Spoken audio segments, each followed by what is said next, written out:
Oh, shit. We're live. Sorry, guys. Running a bit late.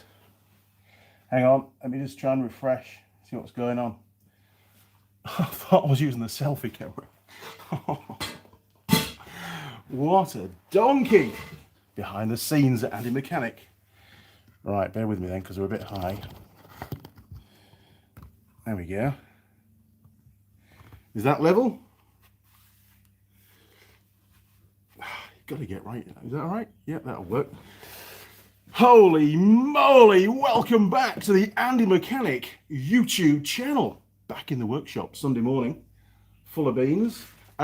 Serious apologies for that last few minutes of live stream. It's a new kind of routine. Still haven't got used to it. Seems very odd. Anyway, such is life. Right, here we go. Look, live. Dum dum dum dum. So let's see who we've got in the workshop.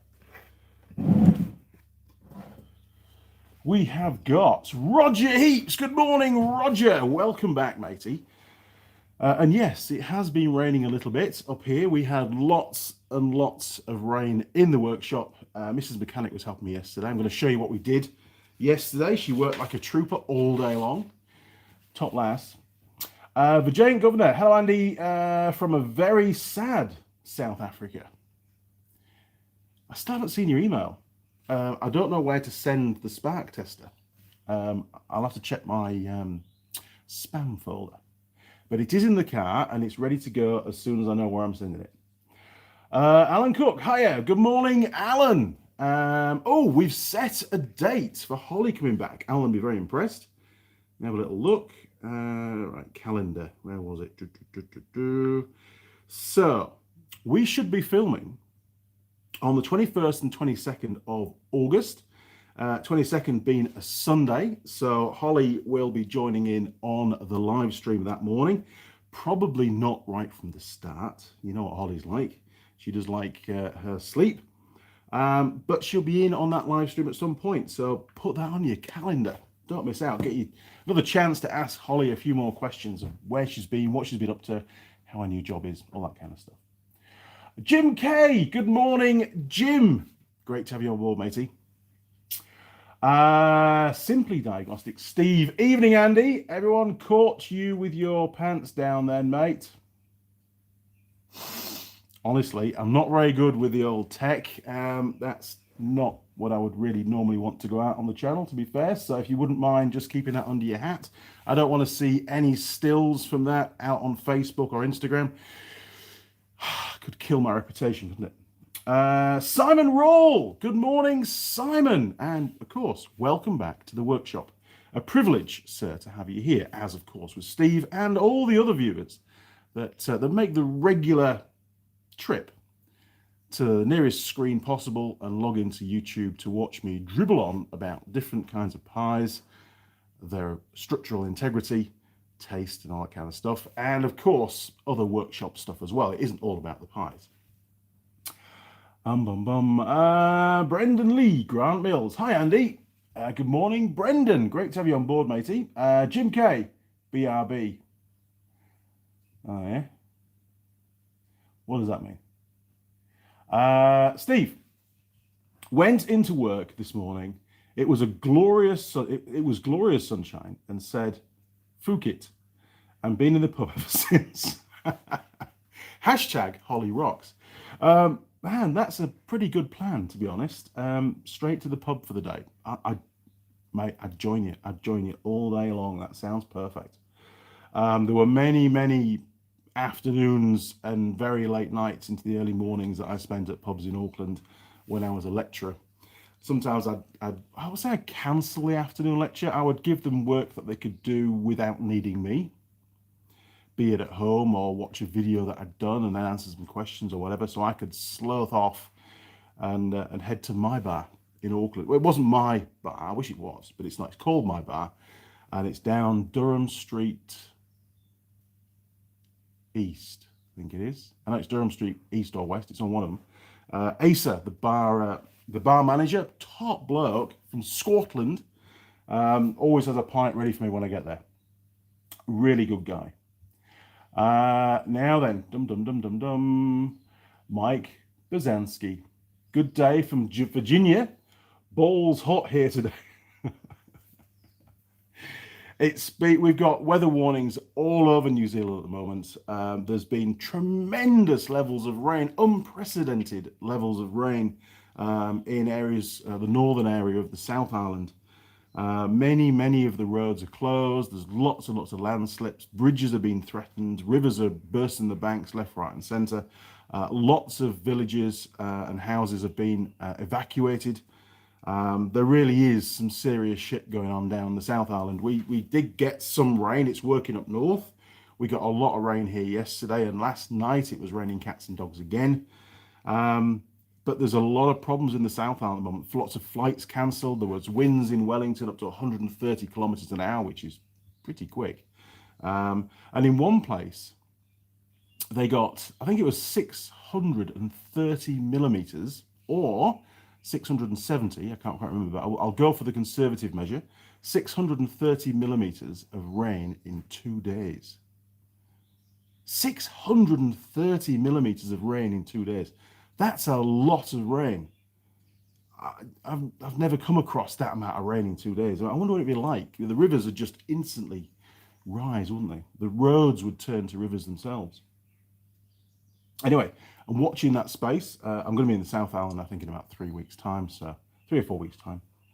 So I'm sure they'll have fixed most of the roads by then, but I'm sure there'll still be some of the big slips take them a long time to clear. Virginia Governor, sorry, we're having so much riots across South Africa. Oh, the government is not helping with the looting. Not sure what is going to happen. Probably an inside job, mate. Governments are bit like, well, not New Zealand and UK, but, you know, third world country governments tend to be there's usually a hidden agenda, so check it out. Gary Fergo, what has happened to this channel?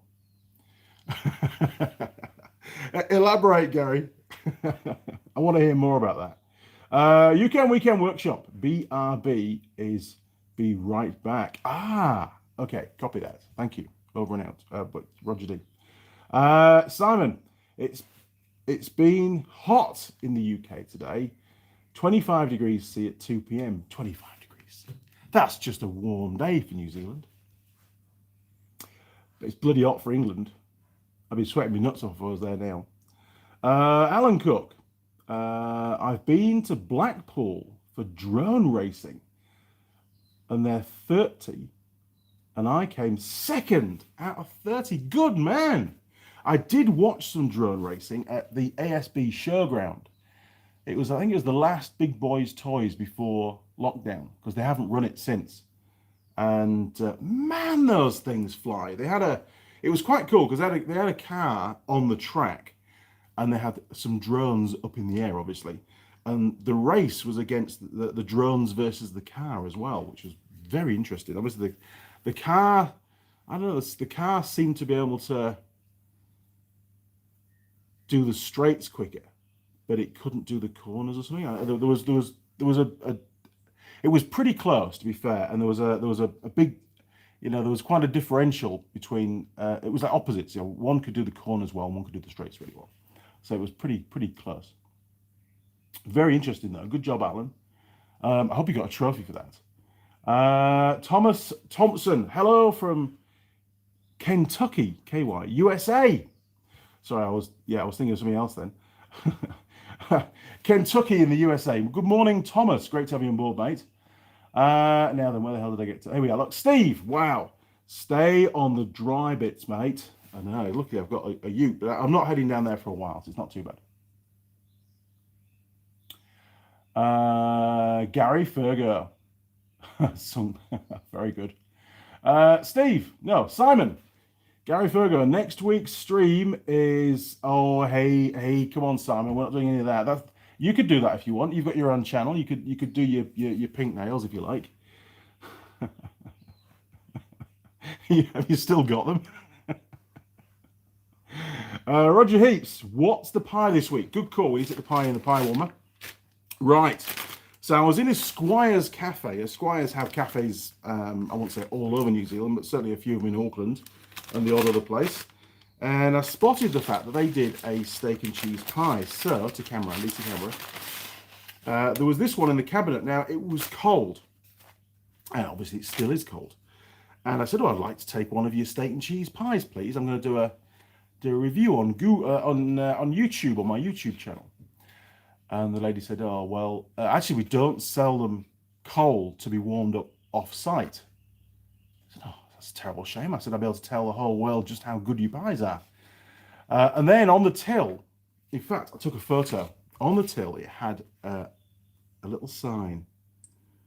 And I thought, oh, if I get a picture of that, let me find it for you. Will it twizzle it? It will. It says there, look, review us on Google. So I said, well, actually, I'm just going to follow what your sign says. I am going to review you on Google because Google owns YouTube. So then she decided to send me the pie, which was very nice of her. And she'll get a reasonable rating for that. So yeah, to the pie warmer, I reckon, don't you? Let's get this thing fired up because I'm bloody starving. And then we can do some other stuff. That was terrible, Andy. Right, 3. Hang on, there's some stuff on the bench you can't see. 3, 2, 1. There we go. Right, we'll go this way around. Okay, to the pie warmer. So I wonder what a squire. I've not had an Esquire's pie before, so I don't. Oh, I think probably. Will the paper catch fire? We'll find out, won't we? There we go. Look, that should be enough. Maybe that much. There we are. Right. Good luck, pie. Okay. Right, turning around. 3, 2, 1. There we go. Okay, right. Pie is in. We've got one for Esquires. It's a steak and cheese. We've got our bit of cardboard ready for scoring. Let's get back to the chat. And I've got some other stuff to show you as well, obviously. Now, where are we? Jeez, there's not enough room on this bench. So, thanks, Roger, for that segue. Harry Darg.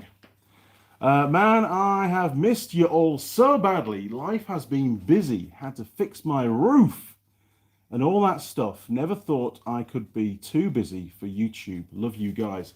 Well, thanks, Harry. Great to have you on board, mate, and great to have you back as well. Hope you got your roof sorted out. Roofs are usually pretty important things. You've got to keep the rain out.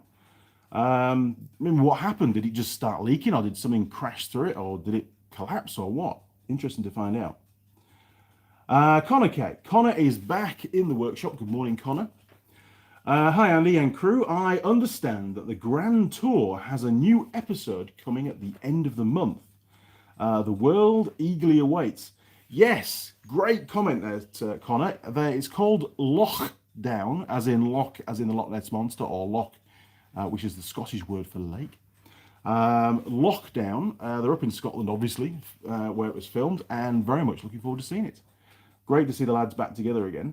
Also, on a parallel to that, it's been confirmed by Amazon, by the looks of it, with the things on Facebook and stuff, but hey, you never know, that Clarkson's farm is going to get a Series 2. Good job, Mr. Clarkson. Very pleased you pushed that one through. And it had to happen, because it was great to watch, and I think it portrays Clarkson in a very, very different light. At the end of the day, he didn't do very well, and he tried his best, and, you know, it shows him as a real person, because he's a bit of a dick when he was on Top Gear. It was great fun, don't get me wrong, and very, very entertaining. But he was I think you get where I'm coming from. Very controversial chap, that's for sure. Now, Gary Fergo, fair play, Andy. You're a great lad. Thank you very much. Just in my defence, I don't want to burst the bubble. And for those of you that haven't seen the very start of this live stream, it took quite a bit of courage to do that, to be honest. It was deliberate. It wasn't by accident. I have honestly, hair straighteners, really? But let me tell you now, honestly, how do we get onto these subjects? But I am getting older, I am 49 years old. I know. And I feel every year of it now. And hair loss, and this isn't an advert. There's no plugs. I'm not sponsored by anybody, so don't start thinking that I am. But, you know, as you get older, a lot of my mates, a lot of the guys that I work with, some are already bald. I mean, my brother Phil, he's struggling. Ben, he's half my age. He's lost a lot of his hair, poor lad. But he wears a crash helmet every day. And since I started growing my hair long, you know, when you're trying to brush it out or comb it out and get rid of all the knots and stuff, you end up with a big heap of hair on the floor. And it was pretty depressing, to be honest, because it was day after day after day. But since I started straightening my hair, and I find it difficult to say that, I've noticed that there's a lot less hair loss. So I don't know, maybe a tip for some of you lads out there, maybe if you don't want to go bald too soon, might be an idea. Although you're going to have to put up with all the ridicule. I got threatened at work the other day by with a I'll give him a shout out, Dinesh. Good morning, Dinesh. Great lad, get on with him really, really well. He was threatening to cut the ponytail off with a pair of scissors, and he was stood right next to my desk, you know. And I said, as much as I like you, mate, it'll be the last thing you ever do. And sometimes I can come across very, very serious. So I put on the old serious face, and he very quickly stood down. But we had a bit of a laugh about it afterwards. It was good. So there you go. Hopefully, it might just allow me to keep my hair for a bit longer, because it is starting to thin at the top. I don't know. We'll wait and see. But yes, I do like to have a laugh, and that's why I did it to camera, just to have a bit of a laugh with you guys. KR Moto, Marie Callender's turkey pot pie. Marie Callender's turkey pot pies. Okay. Where are they available? I've never heard of those in New Zealand.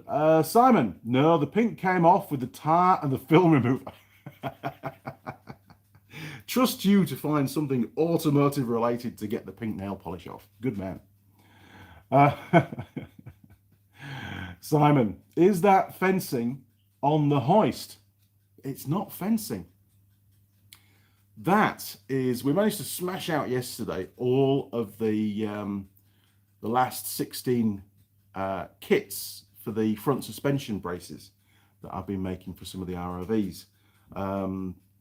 Jim knows what model they fit. I have to keep it under wraps. It's very specific. And it solved the problem. But there's quite a few of those units in New Zealand, and it's very important that I get these braces rolled out to prevent further problems. I can't say any more than that, but I think they came out pretty well. This is the first time we've had the holes laser cut, as well as the shape, basically, out of the steel. They're a lot better than the first lot we had done laser cuts. You'll see what I mean. I mean, when they're bolted up, they're absolutely fine. It's not a problem at all. But some of the sections, some of the pieces, they're not dead flat. And the guy said to me, hey, look, we'll do the very best we can. Sometimes the steel we get's not flat to start off with. It's not so much the heat from the laser, but he says they are a very long, thin piece, and they can distort sometimes. But I think they've done a great job, and they're certainly good enough once they're bolted up. And the techs don't have to unbolt it to fit it to the vehicle. It's fitted as one unit, and then just some little brackets go on the outside. So it does the job. But I'll take you around a minute and show you what we did yesterday. After my cigarette. Very stressful doing that bit this morning. You could see the concentration on my eyes. I could see him. Now, so Jim Haynes. Good morning, Jim. At the sprint car races today at Shenandoah Speedway, Virginia. Is that pronounced right? Shenandoah? I think so. But I did hit the like button. Good man. Thank you very much. 21 viewers and 15 likes. So 6 of you don't like it yet. I'll have to work harder. Gary Ferger. Love this channel. It really needs more views than it gets. Been watching for years. Keep it going, Andy. Love from Northern Ireland. It's a good point, Gary. You know, there's lots and lots of YouTube channels coming on board these days, although it is harder to start a YouTube channel now than it was when I started. And sometimes, you know, you see these channels pop up and instantly they've got hundreds of thousands of subscribers and they just take off. And, you know, hand on heart, it's a bit disheartening, really. You know, you think, well, you put a lot of time and effort into it and, you know, you would hope that it would grow quicker. But on the flip side of the coin, many YouTube channels start and fail. They never even get off the ground. So I'm very, very fortunate to have what I have. It's a very stable growth. It just gradually, about 1,000 subs a month is what we get at the moment. It has been more in the past, and I'm sure it'll be more again in the future. But it's very stable. It just works. I'm happy to continue with it. I thoroughly enjoy it. I enjoy this engagement on the Sunday mornings with you guys, and I like making the videos as well. What has slowed things down as regards the videos, it's slowed them down tremendously, has been the project bikes, the parts supply. Yes, now we've got everything we need for Holly's bike, and she's scheduled to come back in on the 21st, 22nd of August filming, so we can get that bike finished. That'd be great. Alan's CB750, still waiting for the lower rubbers for the headlight mounts. That wasn't so much freight as more to do with the Honda dealer forgetting to order them. Twice he forgot to order them. Ordered all the other stuff, just didn't order those rubbers. So now I have been promised they have been ordered and they should be with me within a couple of weeks. And then I can get Alan's bike finished. And then I can start to focus on other stuff. I've got Jared's go-kart that's been here for probably nearly a year. I really want to get on with that. That's going to be an awesome fabrication project. And I'm pretty confident that will get a lot more views as well, because who doesn't have access to an old go-kart that they want to fix up and get, you know, for one of the kids or for somebody's kid? I remember when I was a young kid, my first introduction to, you know, a petrol engine was an ex-racing go-kart that the Spinning Wheels Motor Club in the UK, in York, used to own. Dad managed to buy it from them or acquire it somehow, but it had no engine. So he had one of the mechanics at work fabricate up some bracketry, and they fitted a Honda C50 engine to it, which was fine for me because I must have been about 8, 9, maybe 10 years old at the time. So it was fast enough. It had 3 gears. It was a centrifugal clutch on it, so it was dead easy to drive. It had a big gear lever at the side of the seat. You know, go and stop. It had Continental slick tires on it. Bloody cool little go-kart. Unfortunately, I kept doing jumps in it and breaking the frame, so it kept getting brazed up and welded up in bits and pieces.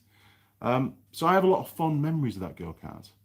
And then I remember selling it, actually. I sold it to a lady who was my business studies teacher when I was I'd have been about 16. I sold it to her for her kids. And hopefully they've still got it. I don't know. But lots of fond memories in that go-kart, and including a police chase around the village. I decided to put some spotlights on the front and go and drive around the village at night, and the policeman was not very happy. Didn't catch me though. Because he couldn't drive down footpaths and I could. That was the trick, but I think he pretty much knew who it was, but he couldn't prove it. Now, where do we go? Where do we get to? Thanks, Gary. Appreciate that. George Bonnie 90. Good to see you guys. Big thumbs up. Thank you, George. Harry Darg. Here we go. About the roof. Yeah, the roof just started leaking right at the top, right where the seams are. Wasn't leaking really bad, just enough that it was driving me crazy. At this cottage, well, thank you for that, Gary. At least you fixed it. That's the important thing. We used to have this cottage as a booker batch, which is like you rent it out to people, I suppose, a bit like Airbnb, but without the service. And sometimes there were long periods of time where the property was empty, and somebody in the village, no idea who it was, decided to throw a big lump of timber up onto the roof of the property, and it broke some of the tiles above the kitchen. And we just refurbished the entire inside of the house. Spent 18 months doing it. Did all the work myself with the family and some friends as well.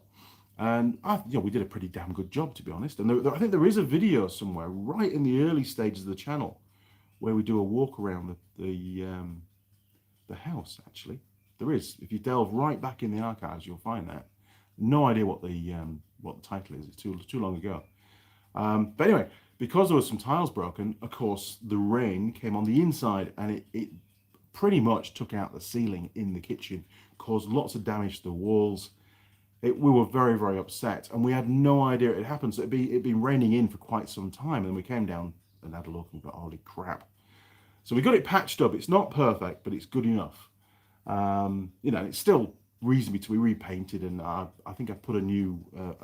In fact, I actually put, because he couldn't get the new ceiling material anymore. It was really old stuff, and some of it, when it gets wet, it's knackered basically. So I actually put a false loft door in just to hide or to cut out the bad bit. It seems to work.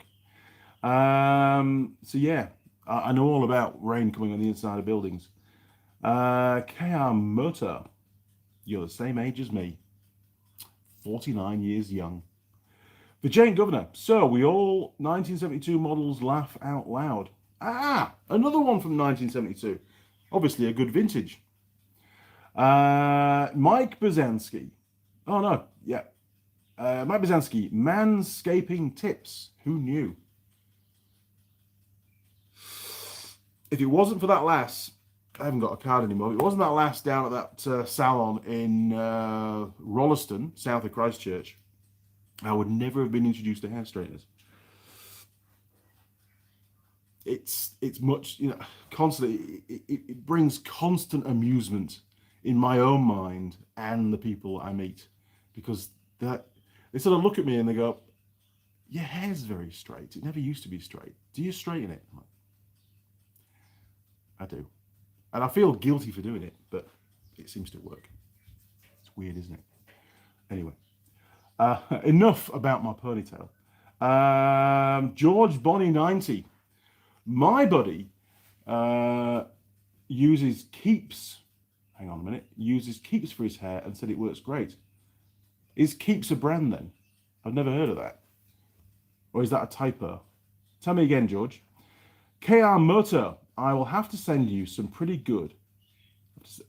I will have to send you some pretty good that are here in the US. Thank you. Yes, please send them through. My address, PO box address, is down in the description. John Dwyer. Hi, Andy. Don't worry, it happens to most of us. I put it down to intelligence. Yeah, I wish I could put it down to that, to be honest, John. Roger, with the braces for the ROVs, is there any concern that they will move the stress point to a different part of the frame? They'll transfer the loading from the front shock top mount to the actual chassis, which was supposed to be the job of the outriggers, but they didn't do a very good job. So yes, it will do that, and it's a proven fix, and I'm very, very happy with it.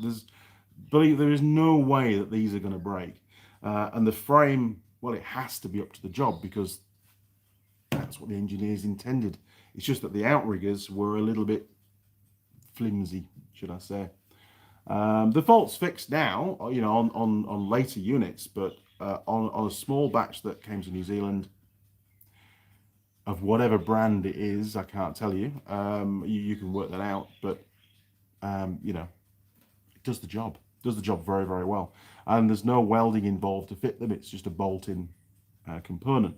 I had to come up with a plan that didn't involve welding because, well, some people can't weld. And what's worse is some people think they can weld and can't weld. They're the problem. If you can't weld, you just don't weld. If you think you can weld, you still weld, but you can't weld. And then it's a variable, isn't it? Ryder, howdy, Andy, 20 likes now. Oh, 23, good lad. Jim K, I'm back. Good job, Jim. The Jane Governor, when is your birthday? Mine is August the 16th. Mine is April the 3rd. It's April the 3rd every year, so I'm told. I don't celebrate my birthday like I used to do when I was a lot younger. It's another milestone, and I'm just relieved that I've made it that far. There's many things in my life that have happened that could have led to very different circumstance, i.e. I wouldn't be here now. One of those is motorcycles. I've done lots of stupid stuff on bikes over the years. Had quite a few crashes, but been extremely lucky, actually, in all of them. Never, ever broken a bone in a motorcycle crash. Touch wood. Have you got any wood? I haven't got any wood, but you know what I mean. Kiyamoto. I didn't. Yeah, I can show that. Why has that been hidden? Show. There we go. Not yet. I will try and... I've got a lot more time available today. I've sort of got a lot done yesterday, so I'll check it out today for you. Kiyamoto. I used to race sprint cars, 100cc Yamaha engines. I believe Yamaha still do the go-kart engines as well. They're pretty much into that. That's cool. I'd love to have done go-kart racing. I've done it, you know, obviously, you go there on an evening and you race around, pay the money and stuff. Thoroughly enjoyed it. But we never really... my brother sort of took the limelight. My younger brother, middle brother, Phil, he did motocross. And that really took up a lot of Dad's time on the weekends and stuff, ferrying him around the country for events. Plus, I suppose I was probably more interested in the mechanics behind it as opposed to the actual racing. Plus, I was a big lad, so I probably wouldn't have gone very quickly in a go-kart. But I did enjoy driving them. Great fun. So close to the ground, you know. Everything feels 10 times faster.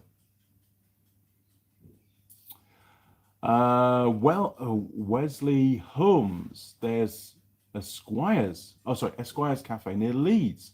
Big biker cafe. Oh, this is with an E at the start. Esquire's. But that's very similar. Big biker cafe. Cool. Well, if I ever go back to Leeds, I will check it out. Simon. Some of the best content are the smaller YouTube channels. Creators that make good content not for viewers, but make content because they like making videos. Yes, I think so. I mean, I don't study what's trending at the moment. I don't try and steer the content to just, get the views. Sometimes I have a hunch and think, well, I've made a video. I think it went really well. I think it was presented good. There was lots of content, lots of facts, lots of educational element to it. And then it goes out on the channel and it doesn't get hardly any views. And then I do another video. I give Hannah a shirt, for example, and it just goes ballistic. But, I suppose it had Hannah in it. So what do you expect? So I just do what I do, and whoever wants to be along on the ride is along on the ride. It's as easy as that. Right, we've got 2 minutes. That was the ping, the bell. So we've got 2 minutes for standing, and then we're going to do the pie review. Machine NZ. Morning, Andy. Good morning, Machine NZ. Yes, the Myford is still sat on the bench, and it's Ben's birthday in what are we on today? What date is it? Oh my God. I've got 4 days and it's his birthday and I haven't even put a spanner on it. So it might be a Christmas present at this rate. Sorry, Ben. Wesley Holmes. I'm going for a man bun myself. The young lady that cut my hair in Rolleston was just about to put it into a man bun, and I stopped her in her tracks and said, did I come in with a man bun? And she said, no, you came in with a ponytail. I said, then I will leave with a ponytail. And she just laughed. I says, there is no man bun going on this head, that's for sure. Never going to happen, but it's your choice, And I had to show Mrs. Mechanic on Google Images photos of guys with ponytails because she's been giving me some shit, to be honest. She really has. Now that it's getting a bit longer, she's like, really, you should get it cut off. At least cut it down. It's like, nope. I did some research, and it turns out that guys were the first of the population to have ponytails, not the girls. So I'm just defending our standpoint, to be honest. The girls have had it great for the last few decades. I think it's time us guys come back and go, you know what? You're not the only sex that can carry a good ponytail. I reckon that's my standpoint. George Bonnie 90 Keeps is a product that helps you keep your hair. Wow. Okay. I'll check it out. I don't want to go bald. Not yet, anyway.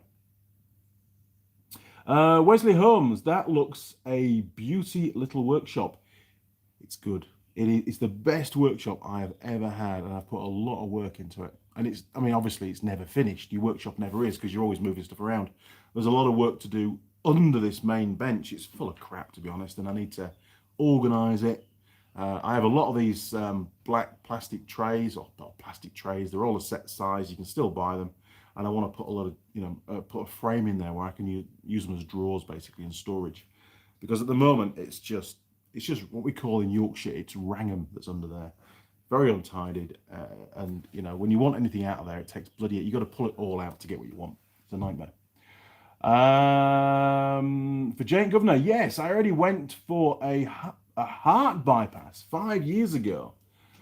Got a lot of mileage for being 49 years old. Jeez, mate. Heart bypass. That's pretty serious, isn't it?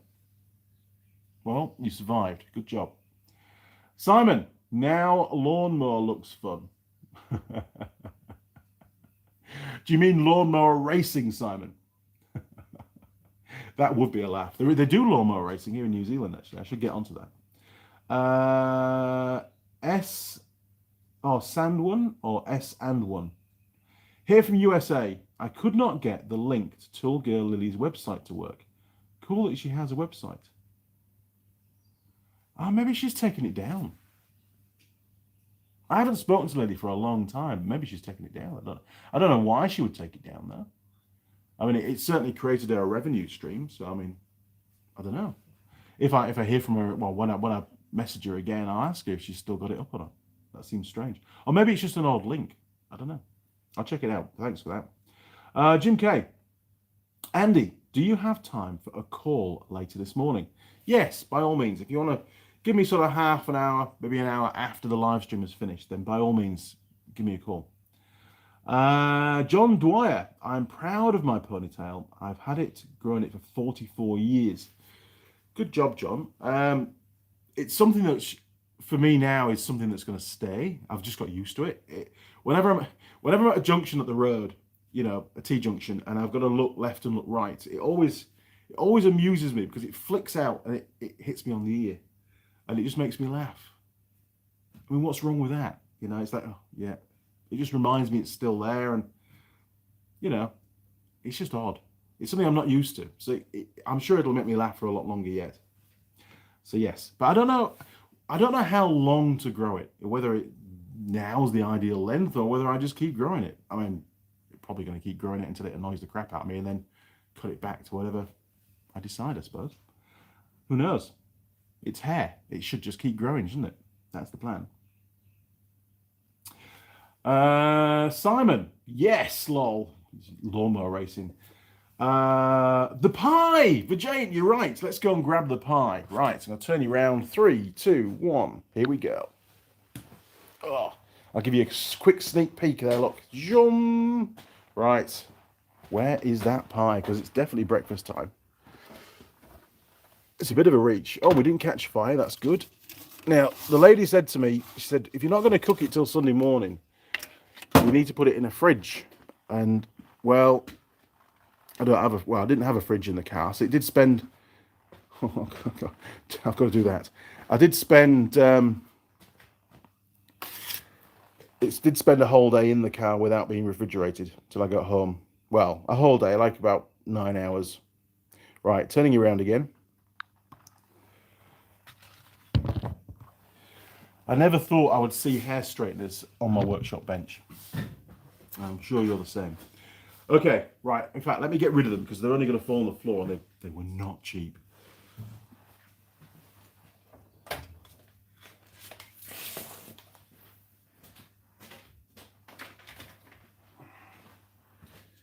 Right, I'm back. Don't panic, I'm back. Oh, empty workshop, look at that. I do like watching the live stream because there's about a 5-second delay from what comes through at this end. Now, just double checking, the audio and the visuals good again this weekend. We're it's not all blurry. It looks pretty good to me. Right. So, I've decided rather than do a new sheet every time, just to put some tape over. Just saves a lot of time in the morning, and I was running late this morning. I was running really late. Right, so this is an Esquire's.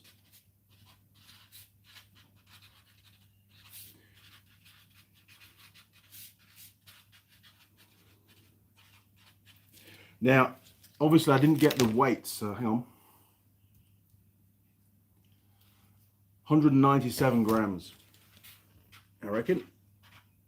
We'll go with, give or take, plus or minus 5. Right. Feels pretty warm. Okay, so we did get a bit of charring going on the plate. Look, it wasn't far off combustion. Pretty good. Right. First of all, structural integrity. Now, obviously, you know, we've got to do this properly, and I know that the team at Esquires are going to be watching this video at some point. First thing to look at really is the bonding between the lid and the main base, the cup, I suppose you could call it, couldn't you? And it actually looks very, very good. This looks, in fact, well, there is a little bit of a, I don't know if you can see it or not, but there's a little bit of a crack just in that area there. There you are, if I hold it dead still. So that might fail later. I won't bite into that bit. We'll see how it develops. And underneath is looking, wow, perfect really, isn't it? You couldn't really ask for what appears to be a more structurally sound pie. It's got a bit of rigidity. You know, it's not sagging too much under its own weight, you know, on the finger in the middle kind of thing. You know, it's doing all right. So it has the potential at this point to be a winner, or at least to score very highly. But we'll find out what it tastes like, because, you know, it's part of it, isn't it? Here we go.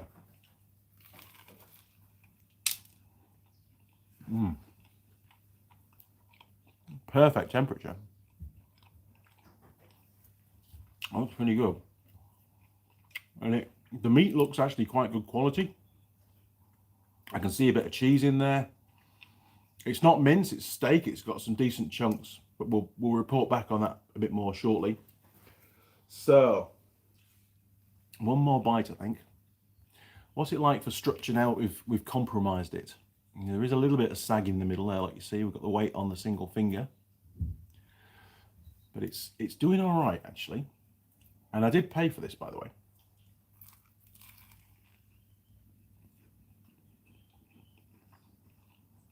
That's good. That's really good. Got a nice section of cheese going on there, look, and stuff. Okay, let's start some scores. It's all about the scores, isn't it? Okay, taste, stroke, flavor, contents. That's pretty good.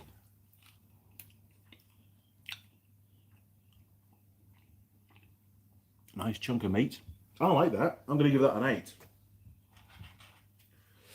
Structure, fall apartness. Well, I think we'll come back to that, because I want to get to about halfway before I really want to give that a score. But it is still quite rigid. I've got to put a bit of pressure on there to deform the carcass.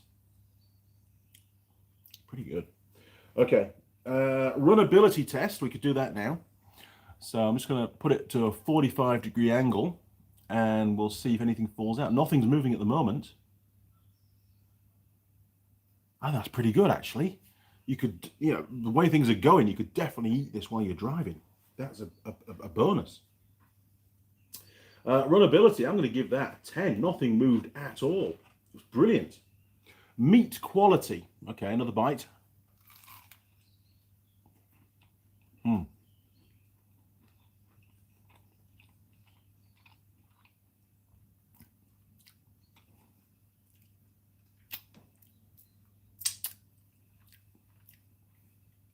don't know where the hell that came from. Right. We did have a drip on the bench, but I can't see where it came from. It must have just been bad management on my part. Meat quality is pretty good. It's not perfect. It's not nice, wholesome chunks of, you know, real juicy steak, but it's not bad. I'm going to give it an 8 for that. Now, pie to crust ratio. This is where we look at the volume of pastry compared to the contents. And as you can see, there is a bit more pastry here than there was on the last one from last week, but it's still pretty thin. We've got, without marking with a pen, we've got quite a bit of pastry depth at the top here, look, which is, it's going to make it a bit gooey, I think.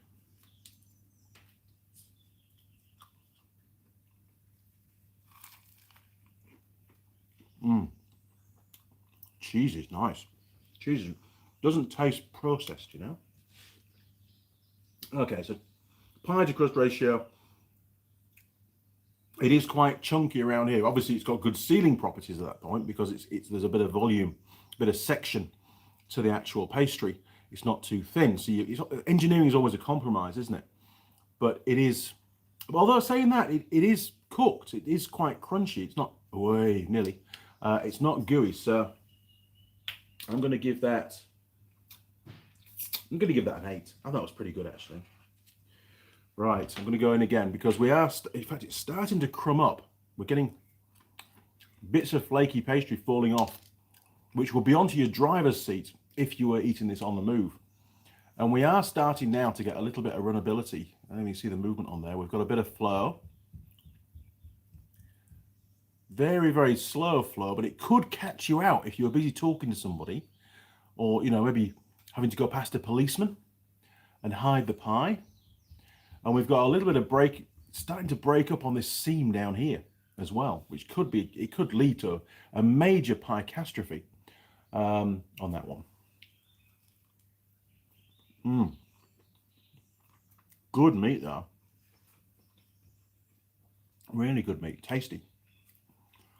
So to save the day, I'm going to have to start to eat around this section of the pie to eliminate that compromised part.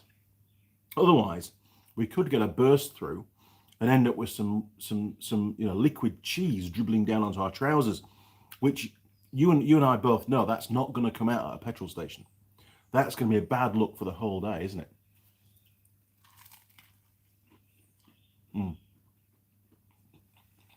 Oh, it's held in there, look. It's still bonded. We've still got sealing. Pastry taste rating. Well, that's going to be an easy one. Let's just pull off a big chunk of pastry off the side. So pastry only. Crunchy. It's good. That's not bad. That's not bad. Let's give it a score. Okay, so pastry taste rating. I reckon that was an 8. That wasn't bad at all. I might even give it a 9 actually. Let's give it a 9. That was pretty tasty pastry. Now packaging design. There isn't any. All you get is a brown paper bag. There is zero thought gone into that, and there was no point of sale material to push the quality of the pies. It was just a pie, not even in the warmer. It was just in a glass cabinet, steak and cheese pie. That was it. So there really isn't any thought gone into. Oh, I'm getting messages now. There really isn't any thought that's gone into the design of any kind of packaging. So unfortunately, it gets a 0. Yes, it does. The first 0 ever, because I can't count a standard off-the-shelf paper bag as any kind of design. You just buy it, use it. There's no design gone into it. Recyclable score, however, it is a paper bag and it's fully recyclable. It's just paper, as is the plate that it came on.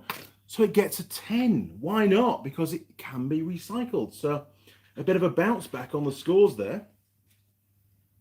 Now, where are we? What have we missed out so far? Availability logistics. I'm going to have another bite because it's just starting to loosen up as the old carcass there.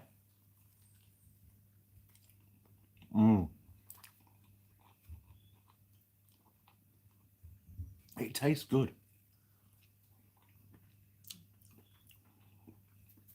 And like I said before, I've never had one of these. Never had an Esquire's pie. I mean, I go to Esquire's regularly when I'm in Auckland for breakfast. And never consider having a pie. Normally, because I don't eat at Esquire's, I usually, grab some food and have it for lunch or whatever later on. I didn't even know they did pies. That was the point. Wow.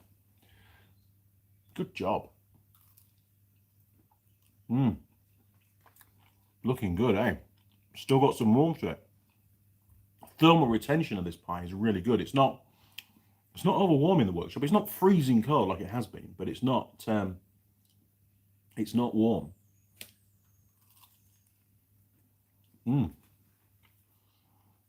It does require a bit of management for eating because the contents are quite, well, they're not fluid, but they do ooze around. So if you bite into the wrong bit, you could actually end up pushing some of the contents out of the pie. So you've really got to pick the next place for bite. I'm enjoying this pie. It's good. Oh, nearly. Right. Availability, logistics. So we'll just pop the remaining bit of pie down because we need to score it what it's like when it's cold anyway.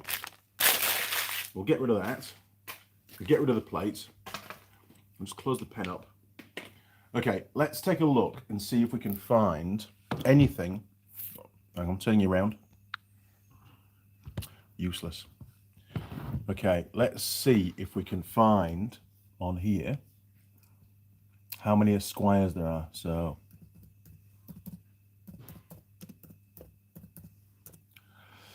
Esquires coffee, that'd be them.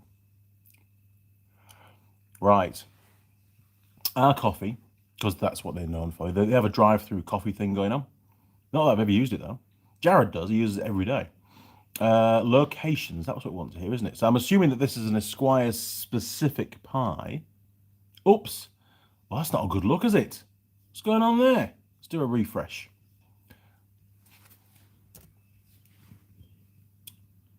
Okay, well, we'll just...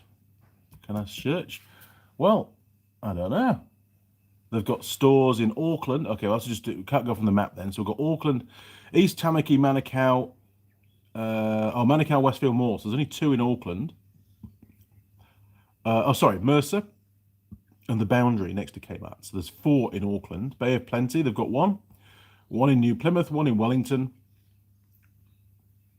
And they've got 1, 2, 3, 4, 5, 5 in Nelson. So not a great coverage, to be honest. If you want one of these pies, you've only got 1, 2, 3, 4, 5, 6, 7, 8, 9, 10, 11.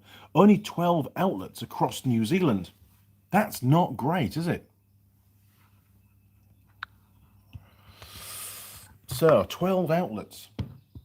That's a lot less than supermarkets and stuff. So availability wise, you might end up driving quite a distance if you want one of these pies.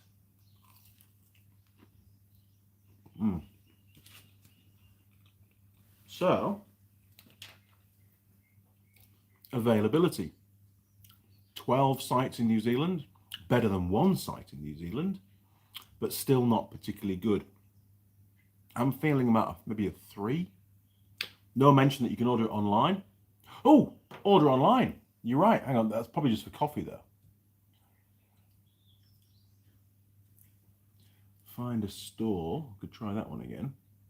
No, I think order online is just for pickup. They don't ship your pie to you. So still just 12 outlets. So I'm going to go with a 3 for that. 3 for availability logistics. Package, I've done that one. Stuffability score, we're nearly there. We're nearly there. That, and does it taste nice cold?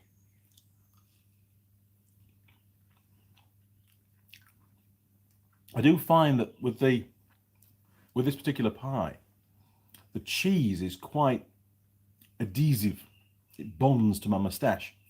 And I'm constantly having to lick my moustache to get the cheese off.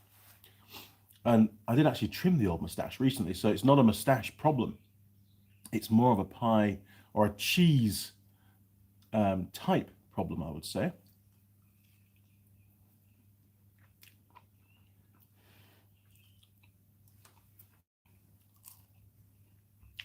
Pretty good though. I could definitely eat more. Right, so stuffability score. Haven't quite finished it yet. Still tasty when cold. I reckon you could eat this cold. I reckon it would be equally as good to eat cold as the Wild Bean Cafe one. So a pretty good score on that. I reckon I'm going to give it an 8, actually. Yes, I think it's still going to be tasty when cold. Now, pie server attractiveness. A 6. I was thinking about this last night. Very nice looking Maori lady. Lots of ink, tattoos and so on, a bit down her neck and stuff. Always very happy to see you in the morning. Very smiley, very welcoming. Knows that I always have a large trim latte, so I don't have to ask for that anymore. Yeah, I reckon 6 out of 10 will be a good score for her. And I normally go into the back room and have a cigarette while I'm waiting for everything to be cooked or made up. And she'll bring it through for me. So that's nice. I don't have to go and get it from the counter. So very helpful. Good job. Right, so we've got structure for partners. I think it did pretty well, actually. I think it did very well. I didn't have to do anything to try and mitigate any kind of compromises in the integrity of the pastry. There was no burst outs. There was no major failings, as in, you know, ruptures or cracks. I think it did pretty well. I'm going to give it a 9. I think that was all right, actually. Now, stuffability score. Well, only one way to find that out. I've got to finish the pie. Huh.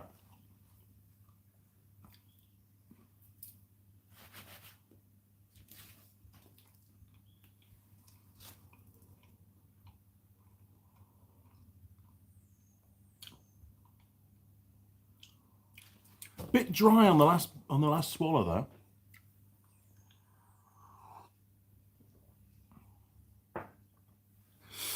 A lot of pastry in the last bite, but that's just the way it is. Okay, stuffability score. Would I want to go straight in there and buy another one or buy something else to eat? No, actually, I think it's done the job. I don't feel hungry anymore. And before the pie, I felt very hungry. So I don't feel completely stuffed, as in bloated and not being able to work, which would be a great excuse. So I'm going to give it an 8. I think an 8 actually is the perfect score, really. But, you know, you've got to leave a bit more for being completely stuffed, and I'm not completely stuffed.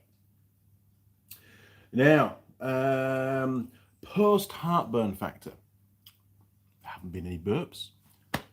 I don't feel like I've got heartburn. I don't need to go and run for the Gaviscon. It's pretty good, actually.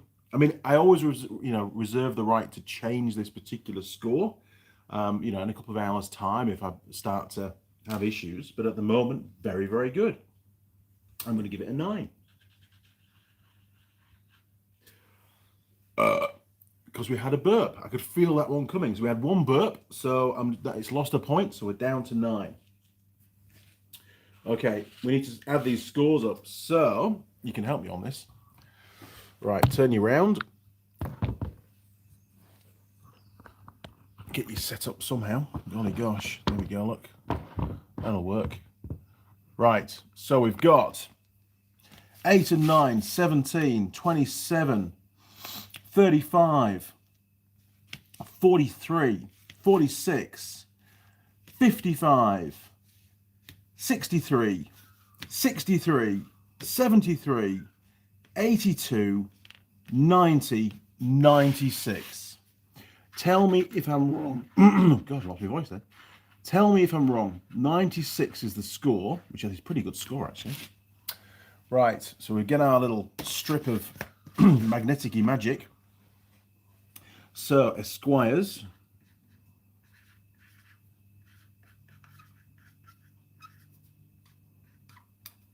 Cafe. Steak and cheese.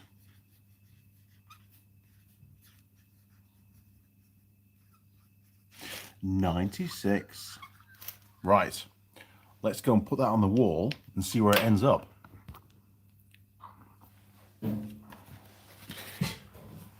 Oh, here we go. Go for a wander.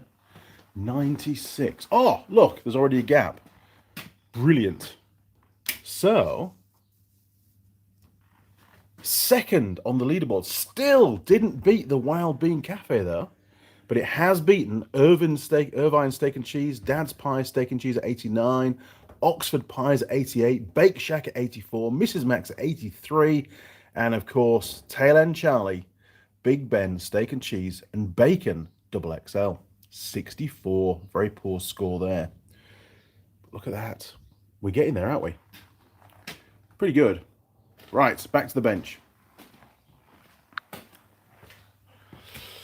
So, the pie is done. Feeling a lot better now, actually. Just try and get that sorted out because we're a bit to cock there. There we go. Right, we'll put that away. Don't need that anymore. until next Sunday when we do the next one. And I have no idea who it's going to be. We do have an emergency pie in the freezer that Mrs. Mechanic got. I've no idea what brand it is, but that might be the one. Or if I can pick one up from somewhere along the way, then I will. Jeez. Okay, so what came in the post? Well, I got this. I'm going to put it back in its box for you. So this turned up. Jeez, you can tell that I've been grinding all day yesterday. Everything's covered in crap. So this turned up. This is the box.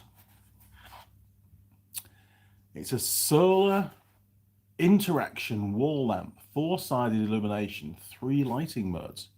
It looks very cool. Now, a viewer sent me this. And if I go on my emails, I might be able to find out who it was, because I get a lot of emails and I forget stuff. So bear with me. It was a while ago that he contacted me and told me, I'm going to send you this and you can let me know what you think. Oh yeah, there's a bit more information on the back. Right. Solar lamp. Let's do a search.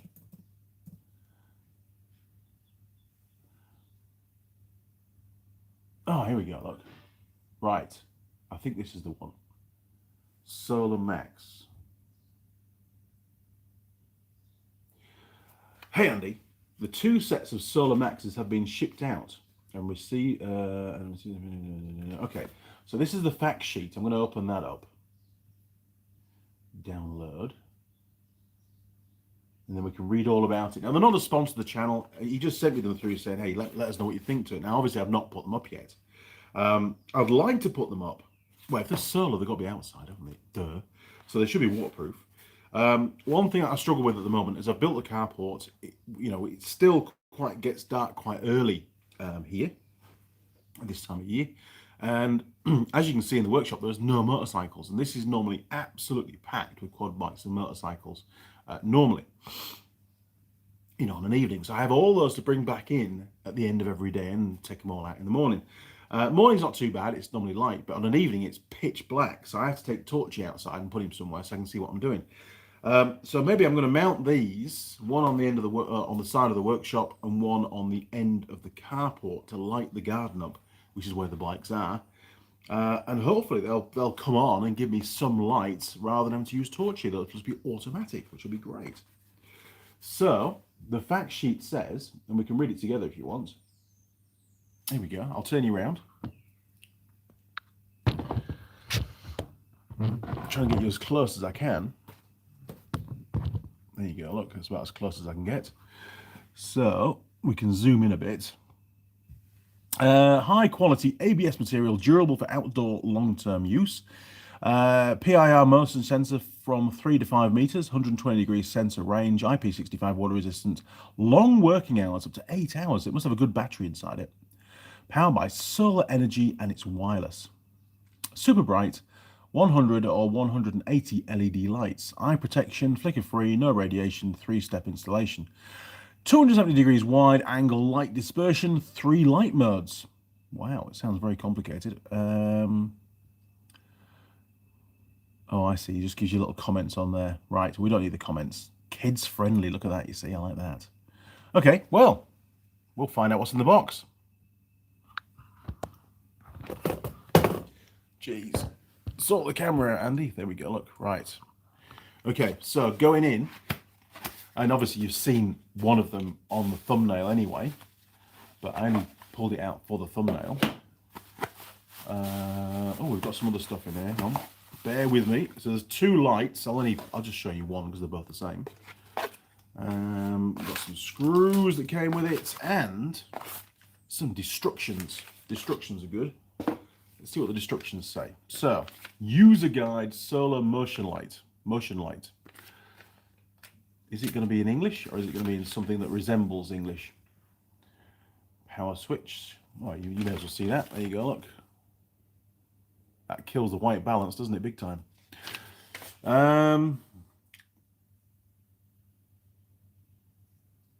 Yeah, it is. It isn't quite English. It's all right. Maintenance. When it not lit. Confirm switches in the on or not. Caution. Don't put it in the fire. Please keep the solar panel facing up. Do not install it upside down. Do not immerse in water. Well, that's pretty simple, isn't it? Oh, some specs. Solar panel is 5.5 volts, 0.45 watts. The color is black. The weight is 0.2 kilograms, so 200 grams. Size is 140, width 105, and height 46. It says LED 100 or 180. Neither box has been ticked, so it's something. I could count them, but I'm not going to. Work mode, 3 modes. We've covered the rest of it. Yes, housing and material ABS. So this is the light. It looks a very compact little unit. Lots and lots of LEDs. Look at all those. Very, very cool. So it's gonna throw out light in lots of different directions. That's obviously a little sensor there. Look. Not sure what that is. That must be. Oh, that's the button. That's the on button. And there's your little solar panel. So pretty cool, neat little design. Looking forward to getting those installed. Obviously made in China, as you can see there, look, as is everything on this planet these days. But it can be disassembled. There, look. It's got screws, normal screws. So maybe, just maybe, what we'll do is I'll get them put up. I'll use them for a while, and maybe in a year's time, we'll actually pull one apart and see what's inside and if there's been any water ingress and that kind of stuff. Because with a lot of Chinese stuff, sorry, I've got some crap in my... With a lot of Chinese stuff, they're sort of built only to last a short time, and then you go and buy another one. So it'd be interesting to see how well sealed the actual unit is, and if there's been any sort of corrosion build-up inside. And then we'll really know what quality is. And of course, if it's still working in a year's time, I don't know. So watch this space. I'll get them put up later on today. And remind me, in a year's time or thereabouts, to pull one apart, and we'll take a look. Good job. So, thank you very much for sending those through. That was Andy Heng. Really appreciate that. I mean, he said on here, what's he said on here? Oh, yes. Okay, so you can go and buy one of these if you want. And I'm not getting paid for this. This is completely, I don't mind supporting people. Good job. He's also created... Oh, hang on. Where is the link? How do they get onto the website to order it? So the code is Andy Mechanic. One word, capital letters, and you get 20% off. Link. Try that. What's this? Bear with me, because I'm not very good at this kind of stuff. Oh, that's me tracking. I want to know where to buy it from. Hang on, bear with me. Bear with me, people. Oh, here we go, look, right.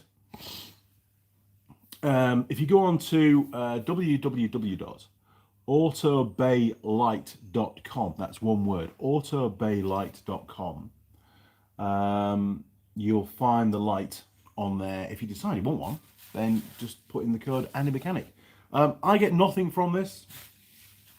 It's just for me to use. Somebody sent one in. Thought maybe I'd mention it. That's what it's all about. I promised the guy I'd mention it on one of the live streams. I might even do a video on it at some point. We'll see. I just don't like to do too much stuff like this on the channel, because it's not what the channel's about.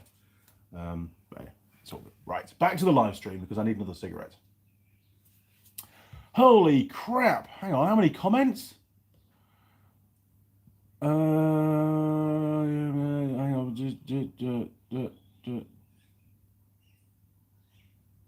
Hang on, hang on.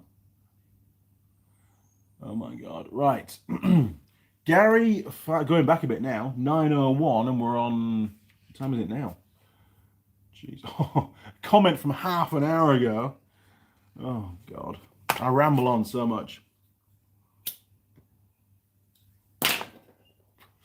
We've got something else to look at. We've got two more things to look at as well. So I've got a bit of content today, so we can pace ourselves. We're doing fine for time, just. Gary Fargo, can I ask everyone to start sharing videos this guy makes, gives back as much as he gets? Proper YouTuber. I think it's info you're going to type there. Thank you, Gary. Appreciate that. Kayamoto, keep it growing. I reckon we should keep the old ponytail. It is getting longer, though. It is getting longer. I mean, honestly, and it feels so weird when it's straightened. It's like silky. It's odd. Anyway, Right, back to the real stuff, the macho things. Okay. The Jane Governor, no problems, thank you. That's all right. Simon, all spot on with the stream. Excellent, thank you, Simon. Appreciate that. If he makes it all the way to England, it should be fine everywhere else. John Dwyer, you're switched off. You've switched off. What? Odd. Hang on. Looking good here on the live vid. Kayamoto, thank you. Gary Fargo, you're making me hungry, Andy. Well, that's maybe one of the reasons I eat the pies in the morning. Although Roger did cook himself a nice cooked breakfast whilst we were having a live stream. Made me very hungry. Roger, Mrs. recommended the hair straightener I sent in Messenger. What's he sent? What's he sent?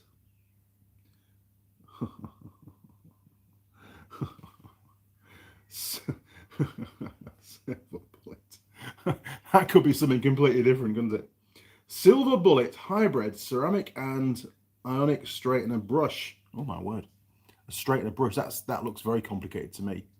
I found that I'm very, very uncoordinated when it comes to trying to do something in the mirror. My hands come forward rather than go back. They go left rather than go right. Honestly, I am absolutely useless.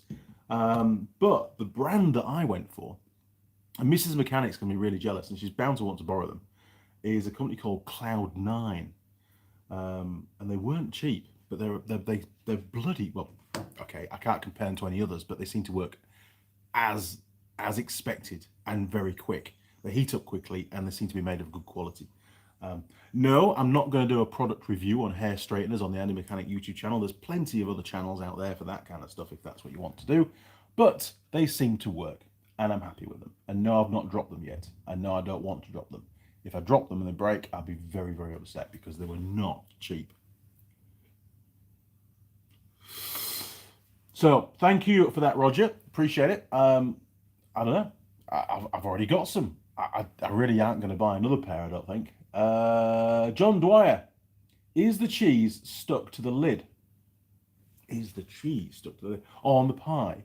Don't know. It's gone now. I've eaten it.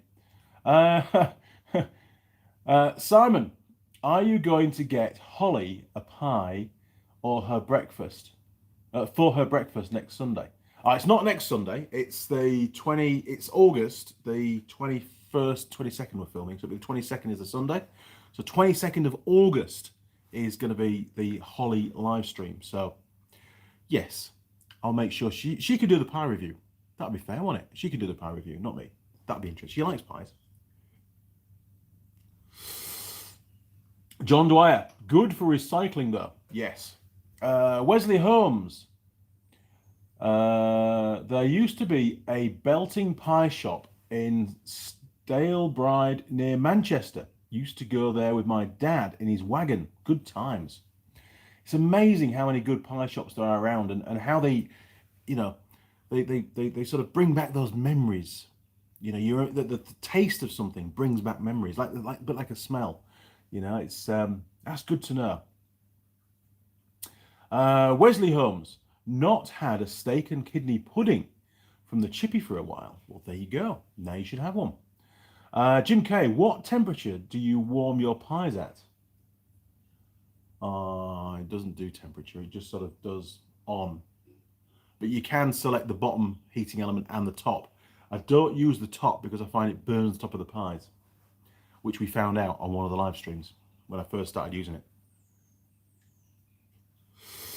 But it comes out and it's probably, to sort of judge temperature, it is edible within a couple of minutes of coming out of the pie warmer. I think if you started to eat it straight away, if we didn't allow it to stand for 2 minutes, I think it'd be a little bit too hot. You'd have to blow on it.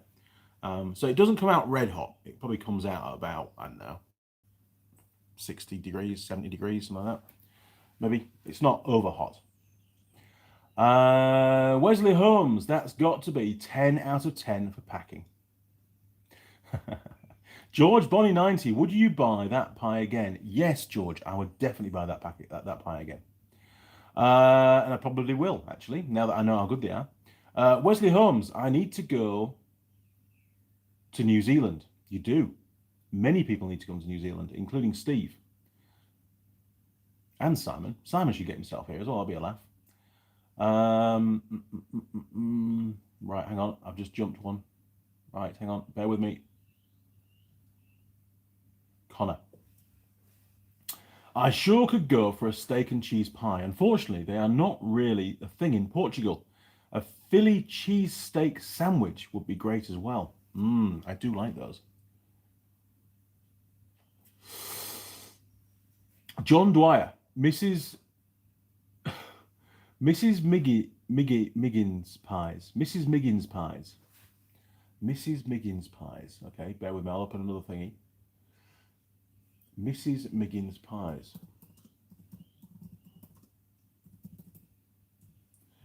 Where's that? Oh, there. Oh, from Blackadder. Very good.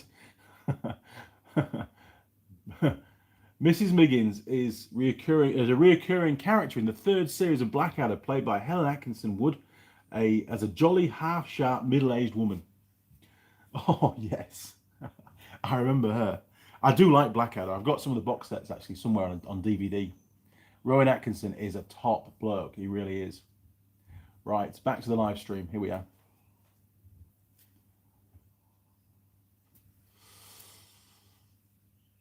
Ian Edwards. Those are great best solar light I have found.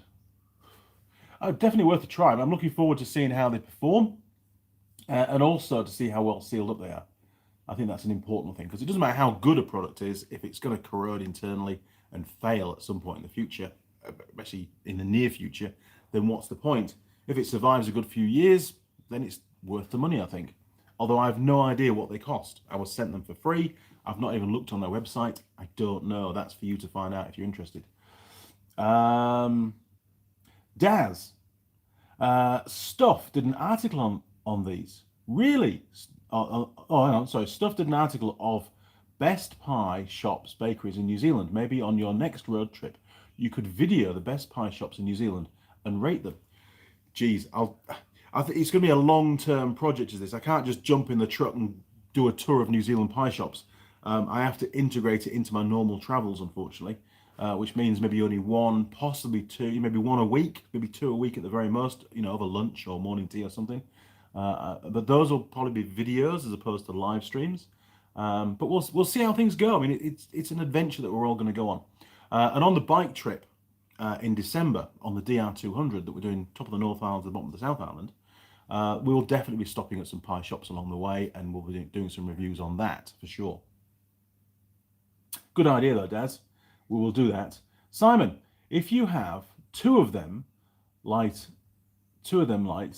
open one up and cover the PCB battery.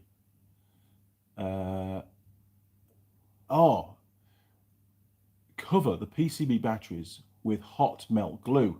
We'll be interested to see how much difference it makes. I do this with Chinese head torches and headlights. Right, good idea. I could do that. I'll do that later on. I will. Simon, our local pie shop does mince pies with mushy peas. I know I'm English, but I just don't do. Mrs. Mechanic loves mushy peas. I'm not a mushy pea fan. I'm not. I just don't do mushy peas. I mean, I don't even do peas. I always exchange them for sweet corn. Oh, there's somebody at the door. Hang on. Bear with me. Let's go and find out. Oh. What have we got? Oh, another fresh coffee. That's that one. Cheers for that. Woohoo! Fresh coffee. Oh. Bloody good. Honestly, Mrs. Mechanic is brilliant. And she's out of bed, which is even better. Actually, to be fair, she was out of bed when I started the live stream. Hot coffee, not cold coffee. That's great. In fact, let's just insulate the coffee mug from the bench because the bench is very cold and it will just draw all the heat out of it. There we go. So, good point, Simon. I need to do that, and I will do that for sure. Graham McLucky, what have you machined on the lathe. What did I machine on the lathe? Well, the last time I used the lathe was to clean up some pistons out of some calipers, actually. What have I machined on the lathe recently? I actually haven't used the lathe as a lathe for a few weeks. Now then, Wesley Holmes, chips, peas and gravy. Yes, Emma likes that. She does, Mrs. Mechanic. Maybe not for breakfast. Oh, I've caught up. 942 comments. Brilliant. Right, we can move on to the next thing. So let me show you what me and Mrs. Mechanic got up to yesterday. And then we can look at the next thing I got supplied. Hang on a second, turning around. 3, 2, 1, here we go. Okay, so over here, yes, this is the front panel. Sorry, too close. This is the front panel of that bracket. So these have all been painted. I painted these in satin black because, well, actually, I'd run out of gloss. And this has been sprayed with the Forge spray. In fact, I'll show you the Forge spray. Bit of product placement. Here we go. So this is is that the one? Yes, that's the one. So we've sprayed it with the satin gloss. Yeah, look. There, Jared. Pretty good. And it's the same paint, actually, that I used for this racking. Got the dust in this place now, honestly. It's crazy, isn't it?